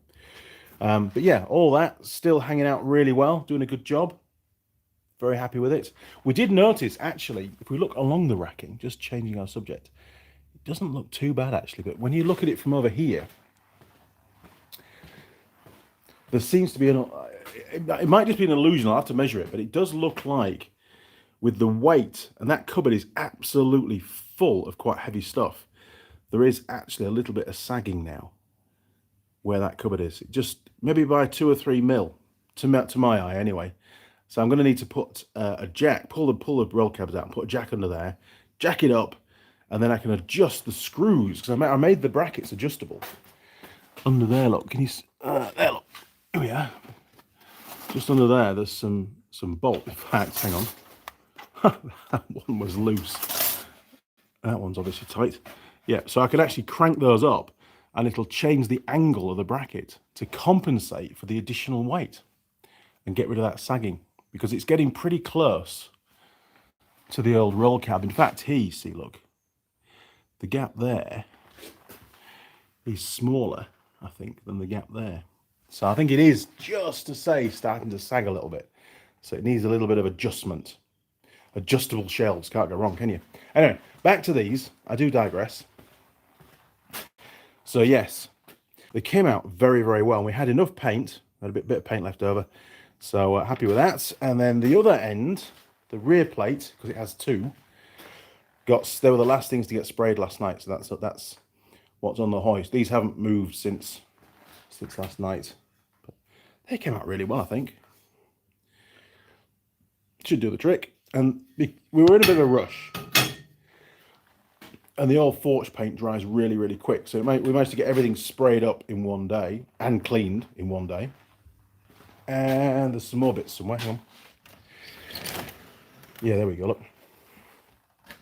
Now, these got done in gloss. We started off using gloss. Hang on. a bit stuck. Hang on a minute. There we are. Right, so these are spacer plates that go between the 2 big plates. Oh, what's that? Doesn't matter. You can't see it anyway. It's all clamped up. So there's loads of those. They're all done. And then these are the little brackets that go on the outside, and there's 4 of these per kit. So they came out pretty well, I think. So we've got all those to assemble this afternoon, and they're all the bolts. Cheers, Jared. Good job, mate. Oh, and we got those little, I think I showed you those, those little spacers done out of stainless that go on the middle bolt, just in there, look. So there you go. That's what I was doing yesterday. And I did put a couple of videos on Instagram and Facebook of me. In fact, Mrs. Mechanic grabbed the camera and she did a bit of filming of me working, which is a rarity. Pretty good, though. Right. Slurp of coffee. Back to the comments. Joseph. Hi, Andy. Just wanted to say hi from Italy. I'm going to sleep as it's almost midnight. Well, good night, Joseph. Thank you very much for your comment, and thanks for joining us, even though it is pretty much the middle of the night. Unfortunately, with live streams, you can't have the time right around the world. It's just the way it is. Connor K, do you think you will put a milling machine in the shop one day? I very nearly bought one, Connor. Would have been about 2 months ago. It was on Trade Me, which is our New Zealand sort of version of eBay. And I think I bid up to about $1,600, which is pretty cheap for a milling machine. It's a very old English one. It all looked to be intact. It said there was no problems. It was fully functional, and it was single phase, which is important for me for my workshop. I don't have 3-phase here. But it went. I had a budget, and when you're bidding on an auction, you've got to stick to your budget. That's the plan. And I did miss out. I was bidding against one other person, and well, their budget was obviously a bit more than mine was, and I didn't get it. Which isn't the end of the world. I'm sure another one will come up, but a milling machine is something I definitely want. And given all the fabrication work that I'm doing now with plates and stuff, and it's going to cost me a fortune, I know. But next year, once I've recovered from buying the digger, I want to buy a CNC laser cutter for cutting steel. A bit like the one that Colin Furs has. Doesn't need to be massive, but just a decent sized bed on it that can cut maybe up to 10mm plate. Maybe 12 at a push would be perfect. But yeah, they're not cheap. I've not really looked at the prices yet, but I really, really would like one, and I know that I can create quite a bit of revenue from having it, as well as it being a lot quicker to do stuff. And I did a bit of CNC programming with Mercedes years and years ago when I worked for them in Barcelona. So obviously back then you had to write the lines, you had to control the head and everything. Now you can just do the drawing, and then the software just replicates it, and controls the machine. So it's a lot easier nowadays. So there you go. That's the plan. Ian Edwards. I got 2 of those lights from AliExpress 14 months ago and still going strong. In weather all the time. Some places charge a lot for them. I paid $6.95 each. And that'd be from the UK, so $6.95. Sorry, £6.95 each, yeah? Graham McLucky, you haven't cleaned it after you used it. You haven't cleaned it. No, the lathe. I didn't. Sorry, Graham. I'm not. Sometimes I just crack on, and I remember that. Maybe I'll give it a clean today for you. How's that? Mike Bazansky. When does the digger arrive? Well, I'm told it was supposed to arrive. Well, sorry. Under normal circumstances, I will have to wait until January next year for it to turn up. However, the chap that I'm buying it from is also one of the dealers of the company that I work for. He sells their products as well as Kubota. And he had a little chat with Kubota New Zealand and twisted their arm to fast track some of the stock, some of the parts that he needed to build the digger that I want. There's a 4-in-1 bucket going on the front, and there's a backhoe going on the rear. And the backhoe was the thing that wasn't going to arrive till January next year. However they did it, I don't know. They managed to find one. So in the next few weeks, I should be taking delivery of that digger, and very much looking forward to it. Should be cool. We've got lots of plans, lots of holes to dig around the garden. I'll have great fun driving it, I'm sure. Wesley Holmes. I'm after a mag-based drill, looking for about 300 quid. Could have done with one today. I would have really liked to have had a mag-based drill when I was doing the beams. All the plates underneath were drilled in situ just to make sure all the holes lined up and stuff. And God, drilling uphill, what a ball ache of a job. It's hard work. But we got there, and they're I think they're 12mm holes through. I think it's 10mm plates. Well, the plate was done on the pillar drill, and then through the beam. And the beam I think is 7mm from memory. Yeah, it took a while. It took a good morning of drilling and swearing and sweating, I think. Oh no, I'm in New Zealand. $6.95. That's pretty cheap, to be honest. In fact, that's very cheap for what they are. Good old China. Machine said, do you mean a CNC plasma, not laser? Yeah, it could be a plasma. I think it is a plasma, actually. Yeah, it's whatever Colin's got. I think it is plasma. Yeah, a plasma cutter. Yeah. Sorry, Machine NZ. I haven't really looked up the specs recently, but I do need to get one, for sure. Simon, Graham McLuckley, you want to see my lathe? It's worse than that. Thanks, Simon. You've just vindicated me there. Appreciate that. Wesley Holmes, what are you building? Well, we've got a few projects to do in the garden. We're putting up a fence down that side. So I've got to scrape all the posts. Most of the posts are up now. I've got to scrape some of the earth back and concrete the rest of it because it's just dirt and grass and weeds and shit. So we're going to dig it all out, concrete down there, and then I'm going to put the rest of the fence up, put the last two posts in, put a big gate post in because I knocked the gate post out with a big trailer a few weeks ago, much to Mrs. Oh, and destroyed the gate as well, bent all the gate with the trailer. I just turned a bit too early. It was early morning. I think I was just before the live stream and I swung out. I just turned a little bit too early in the back of the trailer, clipped the gate post and just destroyed it. Put a big split up the middle of it, bent the end of the gate because it was a metal gate. So I've got all that to fix. I'd love to put a nice big shed down the garden. But to do that, I've got to level the garden because I've got to basically terrace it, put up some retaining walls. So there'll be all that to do. We've got a problem with the neighbour's bamboo on that side of the property. Constantly keeps growing under the grass and then popping up. It's a never-ending battle with that bloody stuff. So I want to dig it all out and then probably just dig a nice big trench, fill it with concrete so the bamboo can't get through, and just go back to life without bamboo, which would be nice. Plus a few other bits and pieces as well. I've got a carport to put up on this side of the workshop, which again will need a concrete base. So I've got to dig all that out, and the dig will be great for that kind of stuff. It'll take a lot of the effort out of it, and it'll probably make me want to get on with it because I do keep putting things off like that. I tend to go for the easier jobs and put off the big jobs. Anyway, Wesley Holmes, I've got a Manitou load all. Oh yes, one of the red ones, red and white, I think they are. Got to get the engine out. I need to make a frame to lift the engine. Holy moly.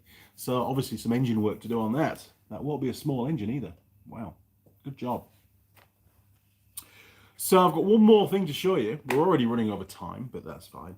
I'm not over busy today, so I'm happy to carry on.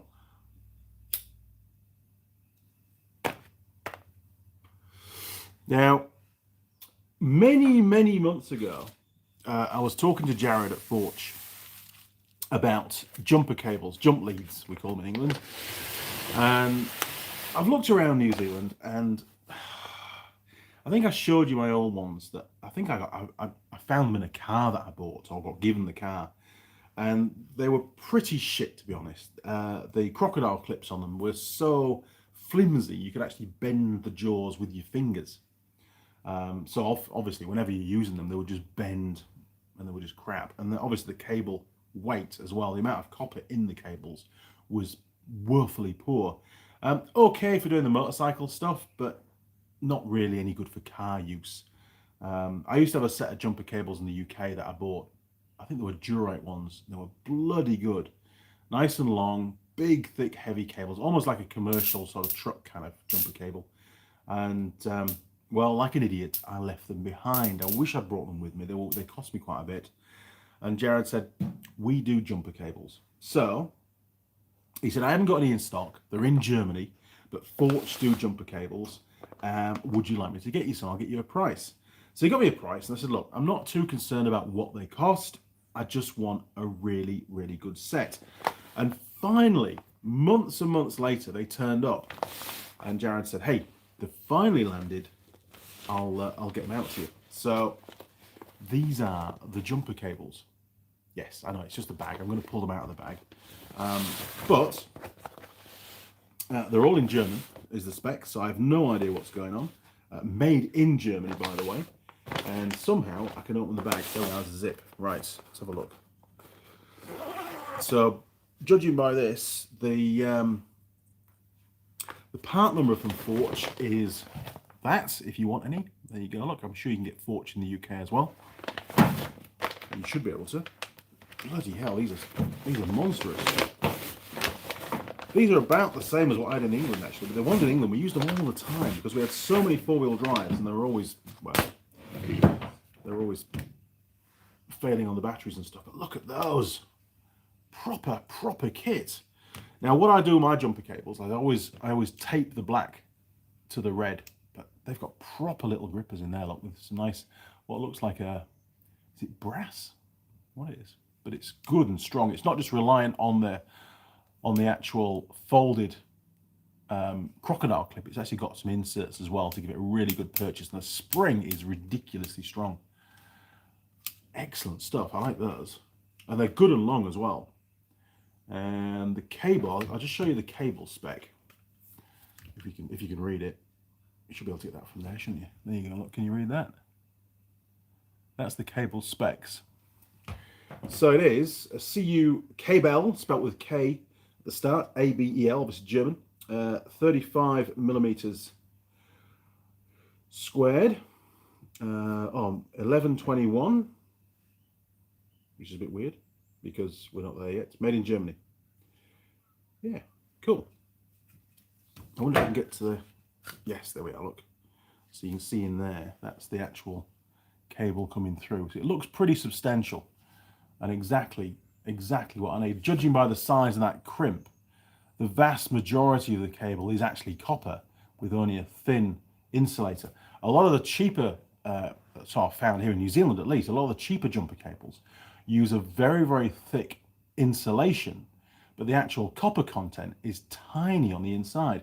Quite the opposite of what these are. And, you know, obviously they end up not being very good jumper cables if that's the case. So, you know, you've got to be very careful when you're buying jumper cables that you've got a decent section of copper inside the wire, because it can be deceptive if you just look at the outside. Most of it can just be plastic, basically. But yeah, good job, Jared. You got exactly what I needed there. So later on today, I think, in fact, I remember now what I did. I actually used cable ties about every 12 inches to connect the red and the black cables together. And then I put insulation tape over the outside of the cable tie. And they, you know, apart from maybe the last sort of 2 foot at each end, and it was a lot easier to use them then. It wasn't 2 separate cables. It was one big cable with the 4 crocodile clips. So much easier. Kept it all from tangling up and that kind of thing as well.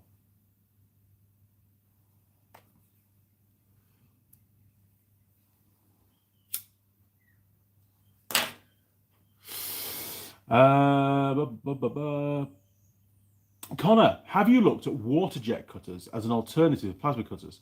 Had a lot of metal cut and drilled in the past years. For ships I worked on at a shipyard and shipyard shops. Good stuff. I did, actually, when I went to go and get these plates cut up at Silverdale by One Stop Cutting Shop. Very helpful chaps, actually. They actually listened to what I wanted, and they helped me a lot on the drawings and things as well. They did all the drawing work, and we made a few changes and stuff, and just put little radiuses on all the corners just to soften the whole thing up and give it a better presentation, a bit of a finished look.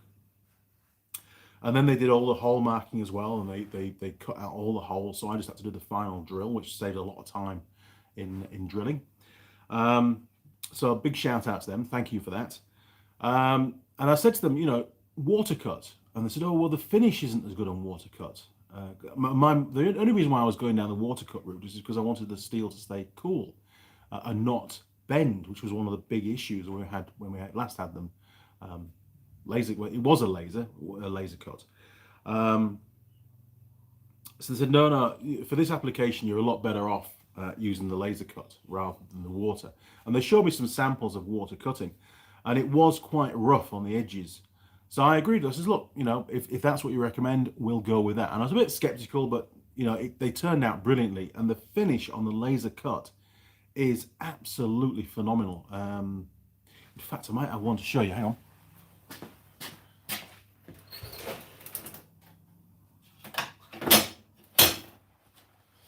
So this is a sample that we had done before we decided to do all the holes as well. This one I will drill the holes and it'll become another kit. But if you look on there, look, yeah, I know it's hard to see on the camera. I'll try and get it, but it's actually very smooth to the touch. There's no ridges really. You can just to say feel a ridge, but the cleanup with a flat disc is extremely quick. I mean, again, there's that video on Facebook of me cleaning one of these up yesterday, and I think it took about 3 minutes to do a complete piece, and that was to bevel the sides and to clean up all the cut as well. So I was just amazed. So yeah, and a really clean finish. So I was sold, and if I need to get any more done, it's just an email away. They'll just knock me some more up.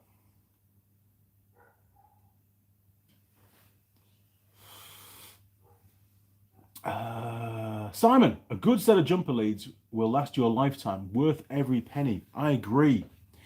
I just wish I hadn't left my ones back in England, to be honest. Somebody will have those. I think Jeremy might have them actually, which is great because at least they've gone to a good home. Wesley Holmes, look, a good set of leads. I think so. I mean, proof will be in the pudding, but everything about them, it ticks the boxes for me. I'm very pleased with those. Machine NZ, waterjet machines are a hell of a price and expensive to run. CNC plasmas are a lot cheaper. It'll be a CNC plasma for me then. And I think that's what Colin has actually. I'll flick him an email because I do speak to Colin every now and again. I know he's a busy chap. He's busy digging a tunnel at the moment, so he's got a lot going on. Sergeant Joe Smith, hello there. Hello, hero Andy. Joe Smith here. Been a long time since catching you live. How have you been? Good to see you again. Well, Joe, a lot has happened. I've gained a ponytail, which is a bit weird. But yeah, we've been busy. Lots going on. Still on with the CB750 project. It's near the end. Just waiting for some parts to turn up. And the DR200. Again, all the parts are here. Holly's coming back 21st, 22nd of August, so we can get that bike finished, and then I can start to do the additional work to it to ready it for the trip. Lots going on. Not to mention, I've still got RRVs to service. I've got a batch of RRVs to underseal, new ones that are going to go out later in the year. They need to be done by the end of August. So yeah, there is a heap of stuff going on in the background as well. It's not just Andy comes home and makes videos. Andy actually does lots of stuff as well as make videos. That's probably why there aren't that many videos going out at the moment. Although saying that, I have been making some videos which are not for public consumption at this point in time. I made 3 or 4 of those recently, so I am actually quite busy in the background, but you guys don't see that straight away. Sandra Smith and mechanic, get also sensing jumper cables with surge protector in the middle. Mine are blue. I could. It's the stuff that I work on is usually pretty old. I don't really need surge protection, to be honest, but I'm very happy with these, in all honesty. Machine NZ, consumables are also a lot cheaper for plasmas. Water jets use garnet for cutting and have wear parts that need replacing, not cheap. Yes, that would make a lot more sense then. Okay, copy that. I have a shot blaster just over there, an external one, and the garnet for that, I bought a lot for it, but it is getting a bit worn now. It's not as efficient as it used to be, and it does block quite a bit, and it also eats the pipe away quite a lot down at the bottom. It keeps blowing off, and I have to keep replacing that. So I'm going to have to look at maybe a different way of rigging that up. Saying that, though, I don't use it that often. So, and if I use it again, I'll be using it under the carport and not in the workshop, because man, the mess that it made in here was on. Well, I've still got shelves with garnet on. It was that bad. Never again. Simon, funny story about water cutters. Many years ago, I asked a friend to put a part in the water cutter at work. It had some sort of coating on it. The water jet bounced off and damned the machine. Holy shit! Oh, damaged the machine. Wow. I know that the jets are phenomenally high PSI and extremely dangerous, to be honest. But to have it bounce off, scary stuff, especially if you're being stood around. I imagine it's probably an enclosed machine, as it's got doors and stuff and little windows so you can see what's going on. You really wouldn't want that jet flying off into the open workshop. Yeah, it was just a thought. You know, I thought maybe you try water jet cutting. It might be better for this application, but it turns out that I don't think it is. It's just too rough. There'll be a lot more cleanup, and I needed to try and streamline doing these jobs because they take a lot of time to get done. This time around, we probably spent, to make 20 kits, probably spent 4 days getting everything done and paint, and cleaned up, and all the holes drilled the right size, the countersunks done. Yeah, probably 4 days man time. That includes 1 day of Emma's time as well. So pretty full on. Morning, Andy. Back into lockdown for Victoria, Australia. Oh, really? And Australia is getting really hit very hard at the moment. I know New South Wales, where work has its head office in Sydney. There again, most of them are working from home. Those that can, it's a real problem. It really is. It's just causing so much disruption at the moment. Well, fingers crossed, Luke, that things get sorted out for you sooner rather than later. One thing that I found out the other day is that New Zealand, the rollout of the vaccine, we're only 5% of the population so far. It's horrendously bad. I don't know why they're taking so long.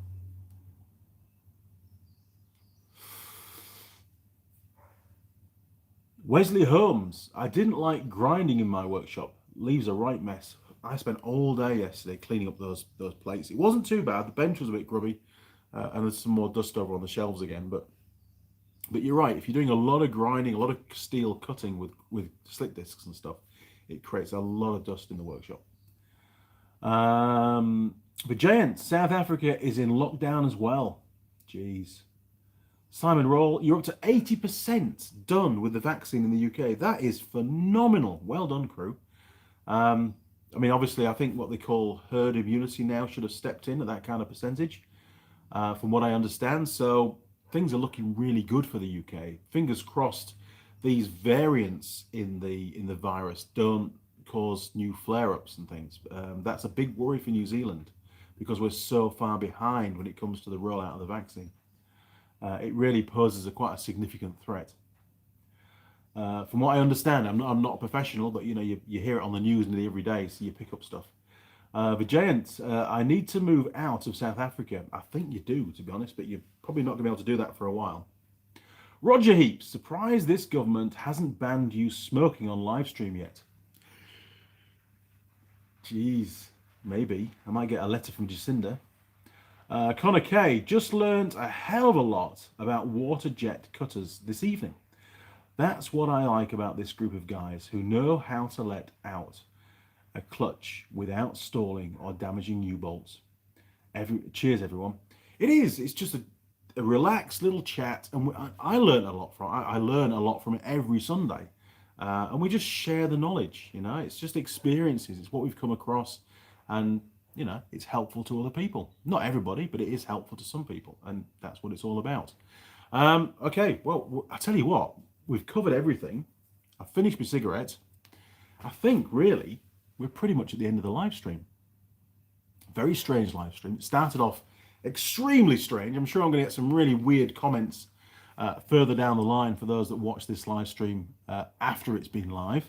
They're going to wonder what the hell's going on for the first couple of minutes, but it is what it is. It was a bit of fun, and it sort of, I don't know, shows you a bit more about what goes on in the background, I suppose. Okay, crew, again, thank you very much all for joining me this morning, this evening, this afternoon, wherever you are in the world. It's really cool to have you join in. I know these live streams aren't massively popular, but that's not what it's about. It's about me having time to have a chat. I'll keep your ponytail looking good. Cheers, mate. Thanks for Jane. If you want to support the channel, you can do that through PayPal or Patreon. If you can't send anything across, you can always post something. My PO box address is down in the description. And of course, if you want to share the odd video on your social media, that does help to rake up a few more subscribers as well and expose people to what the Andy Mechanic YouTube channel is all about. That's not using hair straighteners, by the way, just to clarify. Okay, crew, well, until next time, thank you again, and I will see you all next Sunday, 8:30 a.m. And I promise you, no hair straighteners in that one. Cheers, crew. Over and out.